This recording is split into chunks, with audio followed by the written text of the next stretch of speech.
Hi, well, yesterday I posted a video of sitting in the dark at night having a power cut.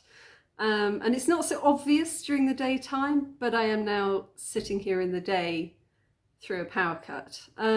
It's getting a bit chronic at the moment. So from time to time, there are scheduled power outs from Rwanda Energy Group. And when you text them and you say, there's no power in my area, they reply saying, oh, it's a scheduled power out. And they send you the information that they had posted on their Twitter feed. But nobody that I know checks into REG on Twitter every day to look for power cut outages and schedules. It's like, oh, yawn.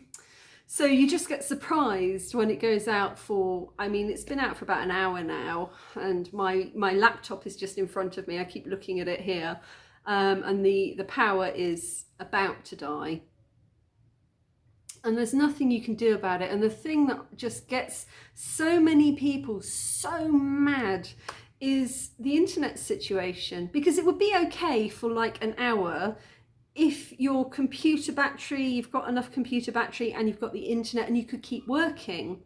But the problem is that some bright spark decided that every house needs a router with no battery backup. So it's the same kind of router that you'll find in any house, in any country that's got a continuous power supply. But Rwanda doesn't. And that's the problem that you've got, is no effort or thought has been given to how to adapt that piece of technology to a country where the power is sort of like a discotheque. So, I'm exaggerating slightly. It's not that bad. Most days it's okay. And, most power cuts are very short. But then you have like last night, and then you have like today, and then you have other occasions where it goes off, sometimes for up to two hours is usually around the length, but sometimes longer than that, sometimes half a day. I know I'm getting whingy.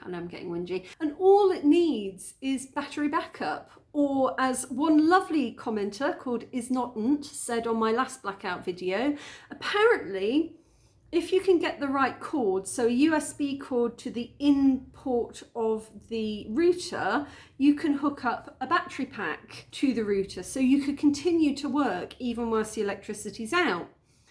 But I'm a little bit nervous of plugging a battery pack into the back of it, because if it blows up, I'd have to buy a new router. But then they're only about 25,000, so it would probably be an experiment worth trying if it actually worked. What's irritating is that you are paying for internet. You are paying for internet every month that you can't always use because there's no electricity and you can't access the Wi-Fi.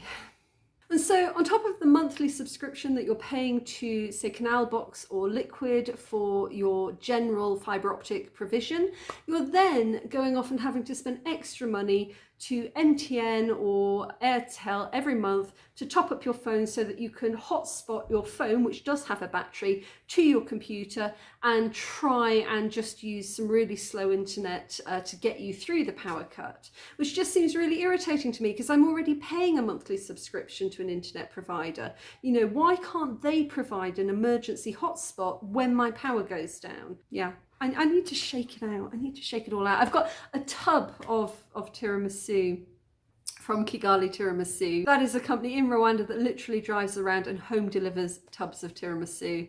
So I've got one of those. So I'm just, I'm getting to the point where I'm about to put my face in it and rub it around. But it's just, the other thing that I just don't understand is why the electricity company does scheduled maintenance in the middle of a workday when people need to work. So why don't you schedule that for something like 4 o'clock in the morning when hardly anybody's using the internet? That time in the morning, most people are only looking at porn. So, if you interrupt that for a couple of hours, I'm sure that will be fine. So anyway, I'm just, I think I'm just like this because it was last night and now it's today, unscheduled, scheduled. It doesn't really matter if it's scheduled when you kind of like got no power. Anyway, enough complaining, but I promise that there is a market in Rwanda, the first internet company that issues a internet router, Wi-Fi router with battery backup or some other form of power backup, I'm switching. Everybody is switching. They will be the new heroes of the continent if they can invent an internet source that does not crash every time the power crashes. I think it would do wonders for productivity. Anyway, yeah. Bye bye.